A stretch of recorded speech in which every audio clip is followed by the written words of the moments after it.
對唔住，我去打個電話，你哋坐下先啦。請便啊。啊。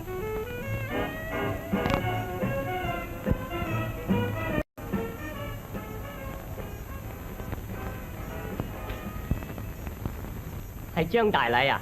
哦，表哥，我係啟文啊！我哋董事長琴晚根本冇出過去，講話琴晚喺賈家食飯識嘅，搞咩鬼啫？係咩？呢兩個女人姓咩啊？係一個姓錢嘅太太同埋佢個女。哦，有咁件事啊？佢哋有冇同馮生見面呢？而家仲未見面，佢哋喺餐廳等，董事長就落嚟㗎啦。你等陣啊！呢次弊啦！啊，咩事啊？錢太太同佢個女走去萬國酒店去揾馮定德先，咁點算呢？